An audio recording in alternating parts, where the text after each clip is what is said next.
I regret ever listening to the so-called inspiring advice about opening up our marriage. Now, I'm here looking for advice on how to salvage what's left of it. Let me start from the beginning. My husband and I have been married for 5 years, but we've been together for 7. To keep things anonymous, let's call US Jake and Skylar. We met in our 2nd year of college, and now I'm 26 while Jake is 27. This was supposed to be the year we finally started building the family we had always dreamed of. 4 kids, ideally 2 boys and 2 girls. Our marriage was happy, solid, and filled with love. Not just between us, but from both of our families as well. But now, here's where I went wrong. Jake has always been what people call a working husband. Not in the literal sense, he wasn't married to his job, but in the way that sometimes close platonic relationships naturally form between coworkers. In my case, it wasn't a coworker but someone I saw at work all the time.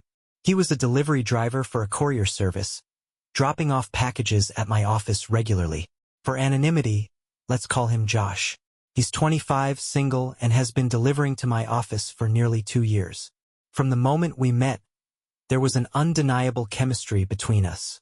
Not necessarily romantic, but something strong. I found myself looking forward to his deliveries, and whenever he arrived, we'd chat for at least 10 minutes. I made sure I was always nearby when he showed up. One day, our conversation took an unexpected turn. Josh told me he had a personal question to ask. He made it clear that he didn't want to offend me or cross any lines, but he felt he needed to ask. I told him he could go ahead. Then he said it. I feel a really strong attraction to you, and I just want to know if you feel the same way. I was caught off guard by how direct he was. It felt awkward, but at the same time I admired his honesty. After taking a moment to gather my thoughts, I told him the truth. I admitted that I did feel something. Josh responded by saying that if I weren't married, he would have asked me out. I thanked him for the compliment, and that was it. After that, things changed. The next week, our usual conversations turned into quick, awkward exchanges whenever he delivered a package. It made me uncomfortable, and I started feeling guilty, like I had crossed a line I shouldn't have. That feeling wouldn't go away. At home, Jake and I continued our lives as usual, happy and in sync. And just to be clear, Jake has always been everything I wanted in a husband, a best friend, and a lover.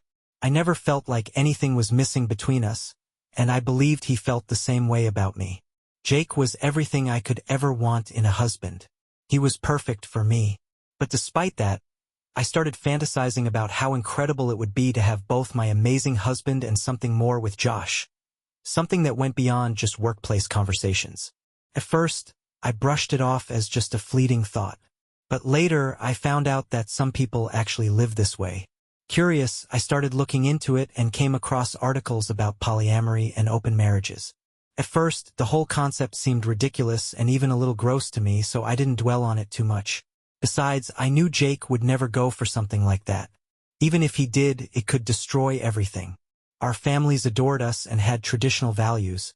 If we ever tried something like this, we could end up losing more than just our marriage. Weeks passed, and things at home were as good as ever.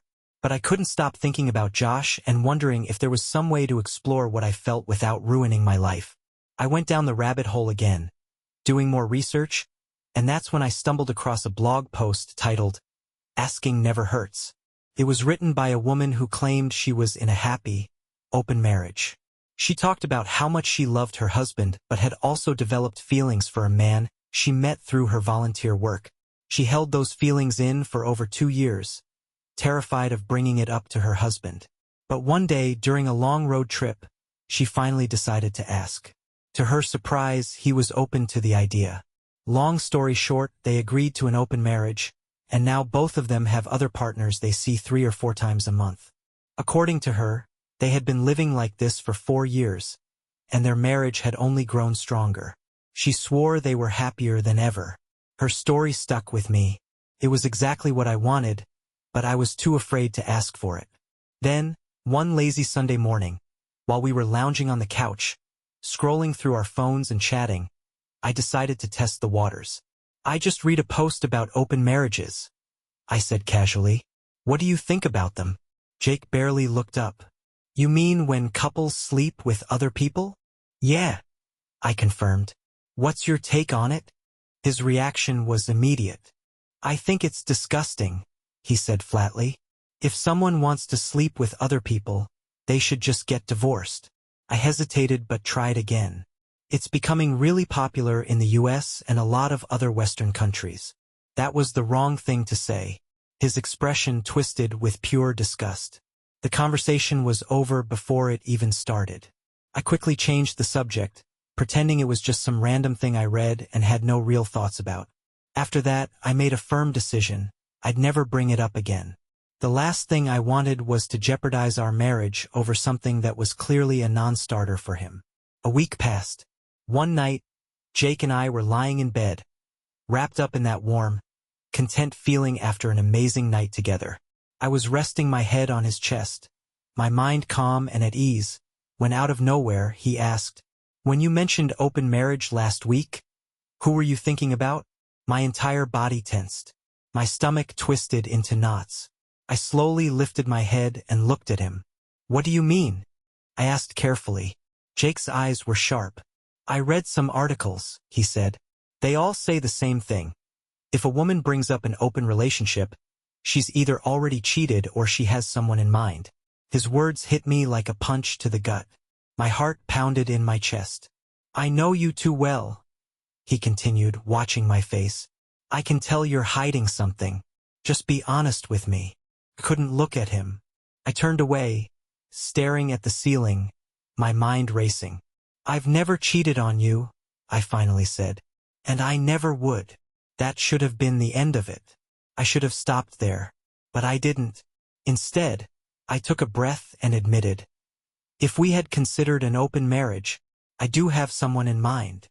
Jake looked at me, his expression unreadable. "Tell me about this friend from work," he said. So I did. I told him about Josh, about our interactions, our conversations, and how he had confessed his feelings for me.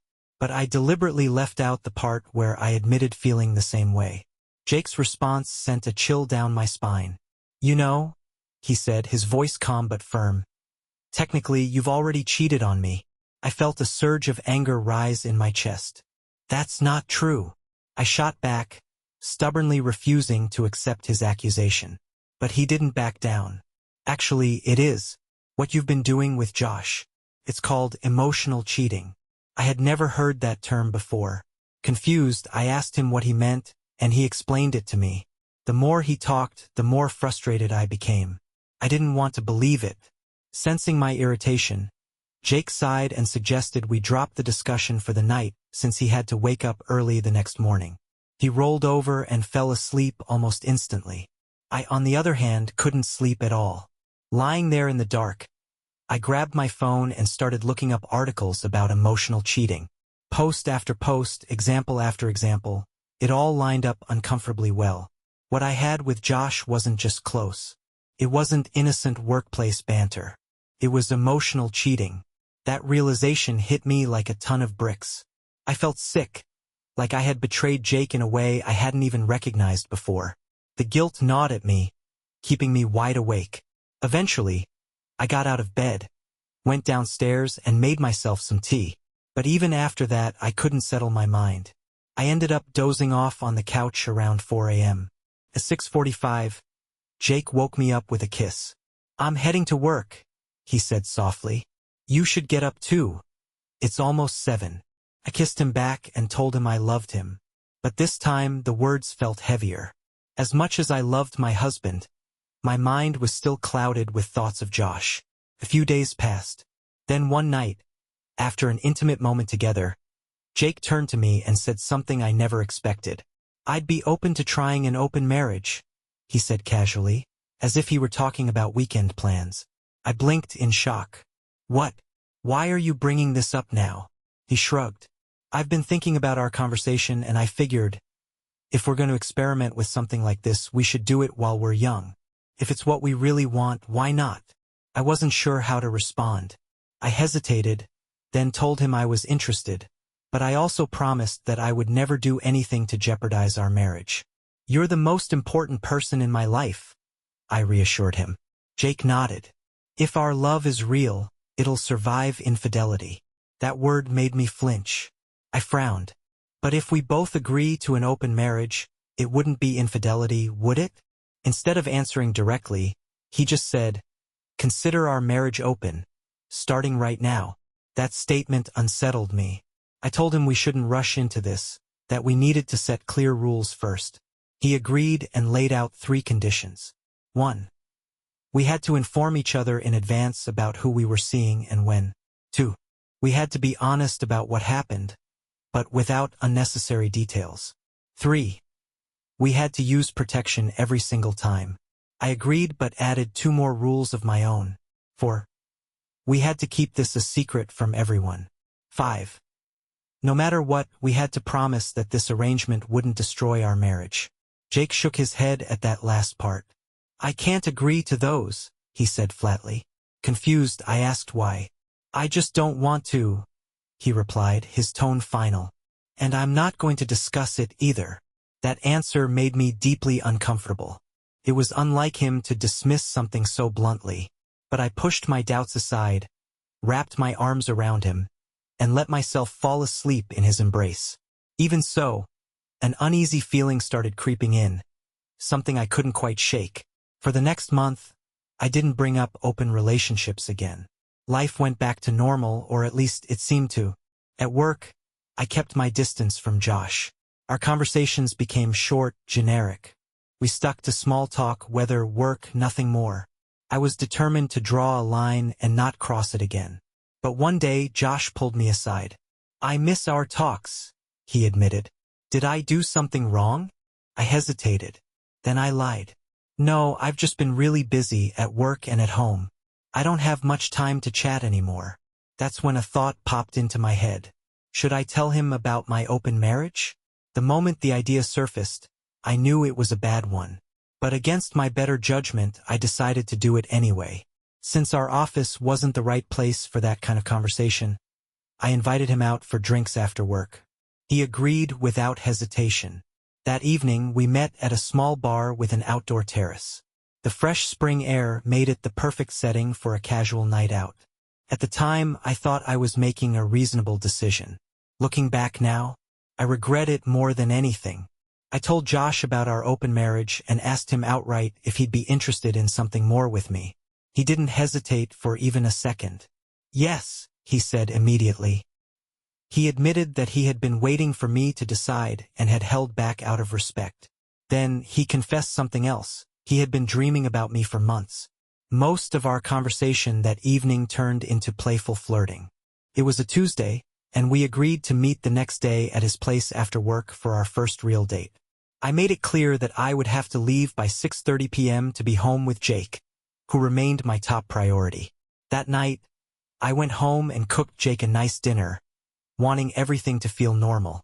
Over dinner, I told him about my conversation with Josh and our planned date for the next day. But I also made it clear that we could still cancel if he had any second thoughts. Our marriage and he would always come first. Jake looked surprised at first, but then he simply said, "Oh, yeah, okay, so you're meeting him tomorrow." I nodded but reassured him again. "We can still call it off if you're not comfortable." To my surprise, he insisted, "No, let's do it." We hugged, but something felt off. There was a stiffness in his embrace, a distance that hadn't been there before. I chalked it up to nerves.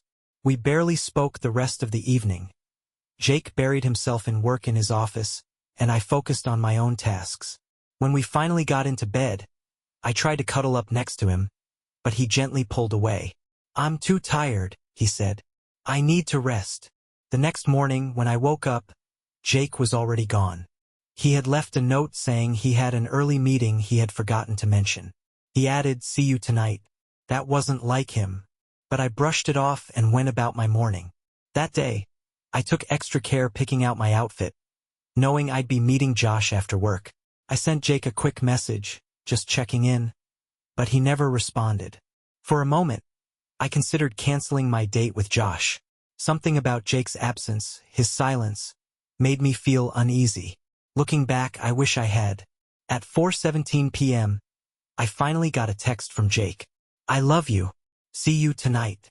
That message reassured me. Felt like a green light. Now I'll just get straight to the point. Josh and I met up, and the experience was exciting. The thrill of doing something I shouldn't be doing, the rush of passion, it made it feel intoxicating. But if I'm being completely honest, it wasn't as satisfying as being with Jake. There was no real love, no deep connection. It was purely physical, and even then, it didn't compare. Still, I left his place an hour and a half later, feeling dazed. I got home around 6:40 p.m. To my surprise, Jake wasn't home yet. That gave me enough time to take a shower and toss my clothes into the washing machine, making sure there was no trace of Josh's scent on me. Even though I had been careful, used protection, kept everything at a distance, I still felt dirty. The weight of guilt settled over me like a heavy blanket. My mind was at war with itself. Had I just made a huge mistake? Desperate to shake off the guilt, I decided to make things right. I set the table for a nice dinner, lit candles, and created a romantic atmosphere. I wanted Jake to know how much I loved him. I wanted to prove to myself that this didn't mean anything, that Josh didn't mean anything. This was just physical. Could never compare to what I had with Jake. The love, the history, the intimacy. I hoped we'd end the night wrapped in each other's arms. Now, I know some people might think this is selfish, even disgusting. But I was careful. I used protection with Josh. There were no exchanged bodily fluids. In my mind, I had done everything right. At 7:30, Jake still wasn't home. I tried calling him, but the call went straight to voicemail. That had never happened before. Feeling a growing sense of unease, I sent him a text. I'm home, waiting for you. I made dinner. And then I waited. I never got a response. By 8:50 p.m., my worry turned into full-blown anxiety. I kept calling, leaving messages, but there was no reply. Finally, at 9:30, I got a text from Jake. Don't wait up. I'll be late. I immediately replied, asking where he was and who he was with. He never answered. Exhausted, I eventually fell asleep after midnight. I woke up to the sound of the shower running in the guest bathroom. Confused, I got up to check what was going on. The door was locked, something Jake never did. I knocked. No response. 10 minutes later, he finally stepped out, wrapped in a towel, acting like everything was normal. Hey, he said casually. How was your night? I hesitated before answering. It was fine, I said cautiously. But then he immediately hit me with, Did you sleep with Josh? I frowned. Please don't say it like that, I muttered. But I didn't lie. Yes, we were together. Then I asked the same of him. Where were you? Jake shrugged. I was out. Bars. Dancing. I narrowed my eyes. With who? I could still smell the faint trace of perfume on his clothes. A woman's perfume. Who was she? I pressed. His response was ice cold. We didn't sleep together, so I don't have to tell you. His words hit me like a slap. But worse than that was his tone, the bitterness, the edge of something sharp and angry. And then, for the first time ever, Jake cursed at me. It wasn't directed at me exactly, but it was still enough to make my stomach drop. He had never spoken to me that way before. Trying to keep myself calm, I asked why he used the guest shower instead of ours. His answer stunned me. I'll be using the guest bedroom and bathroom until you get tested for STDs. I stared at him, completely thrown. That wasn't part of our rules, I protested.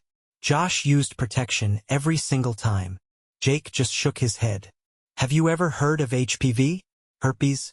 They're transmitted through oral contact. I'm not coming anywhere near you until I know for sure. Tears welled in my eyes. Jake, I don't want an open marriage anymore. I whispered, my voice shaking. He scoffed. Too late. You had your turn, now it's mine. I started crying, but he didn't comfort me. He just stated, in the calmest voice, I'm going to bed. I have an early meeting tomorrow.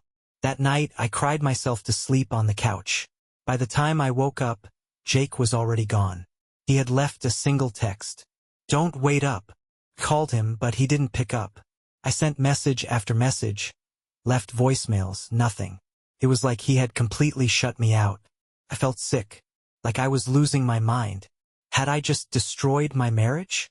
That day, there were no deliveries at work, which meant I didn't see Josh. But by 4:30 p.m., the panic inside me was too much to bear. I called him. "Can we meet tonight?" He picked up on my tone immediately. "You sound upset. What's going on?" "I'll explain when I see you," I said. We met up later, and I told him the truth. I couldn't do this anymore. I had made a huge mistake. I loved my husband, and I wanted to fix things. Josh took it surprisingly well.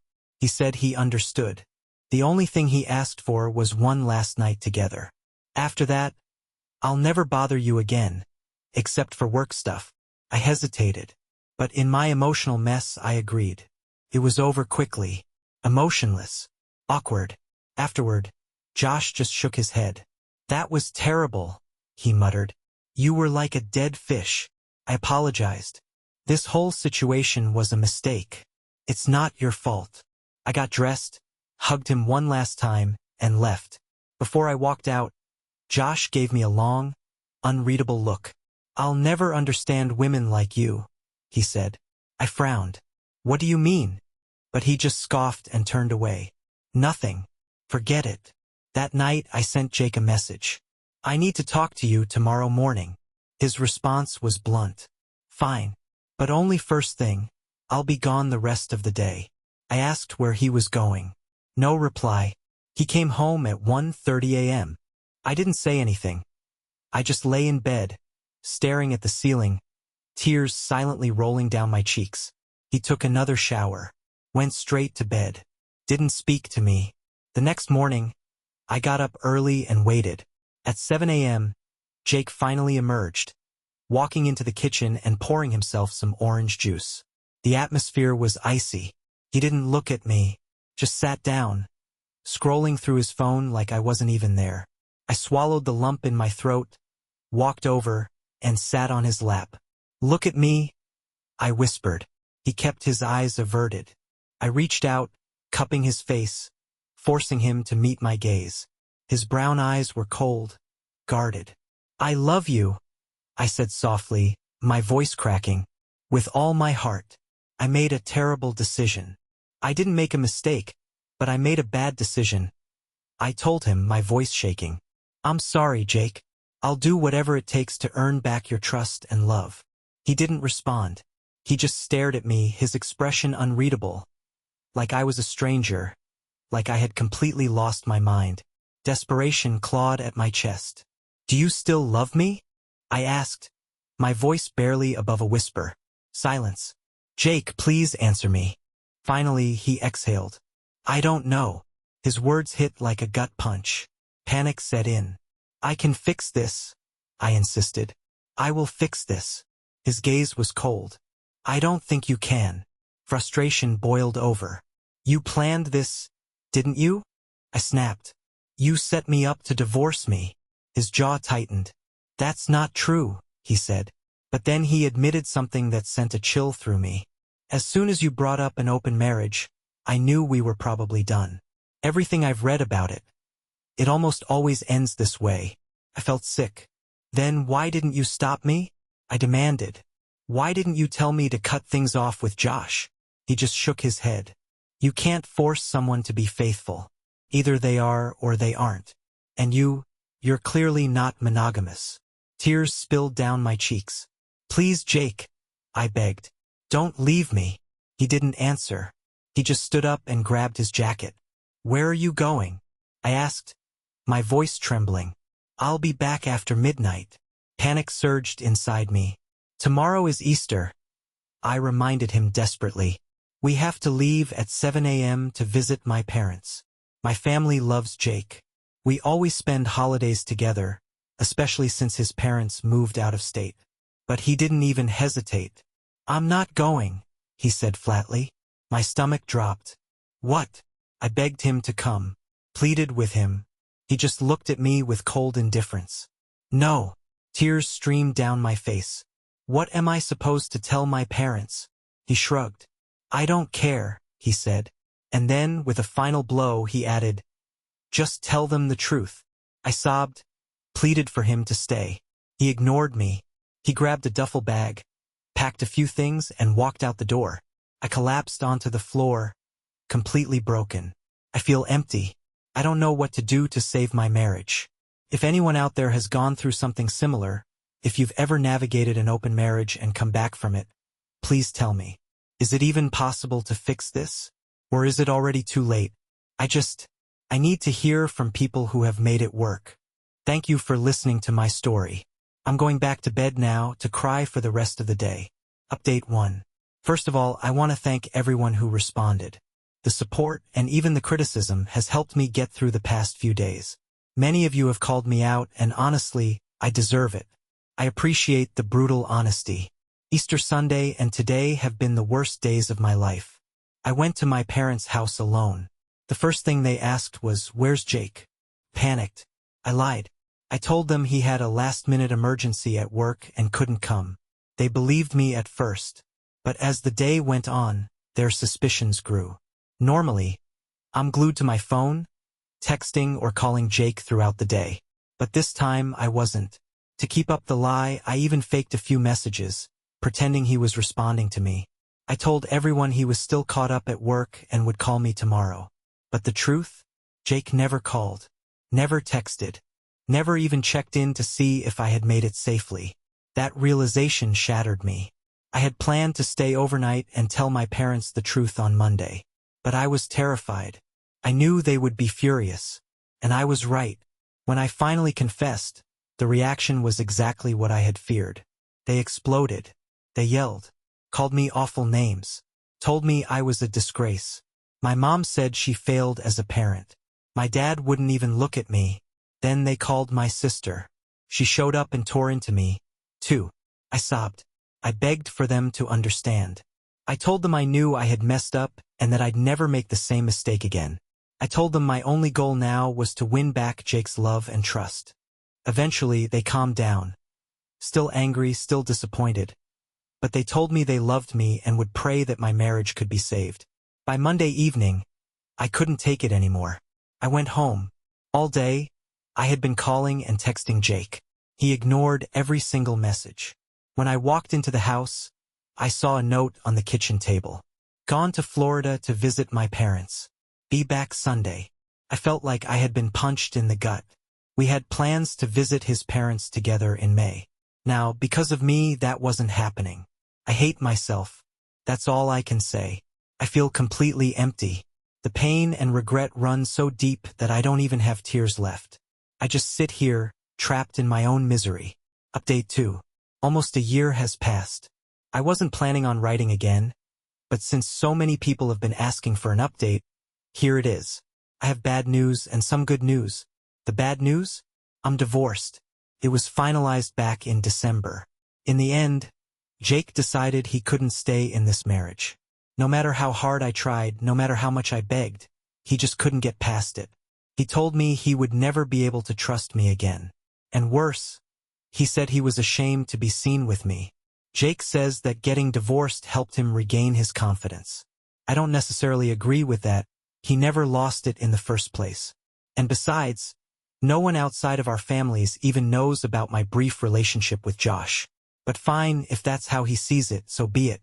Now for the good news. No, great news. Last month, Jake and I started seeing each other again. It all started on Valentine's Day. We met up and it was incredible.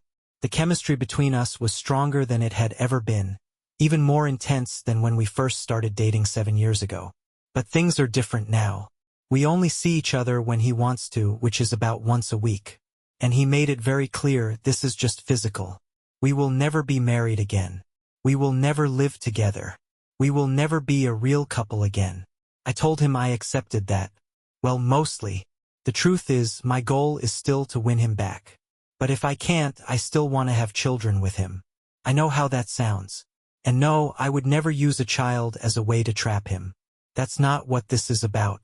I just know, deep down, that I don't want kids with anyone but Jake. I've even started thinking about how we could co-parent, how we could make it work without marriage. I know it probably sounds insane, but I love him, and I don't want anyone else.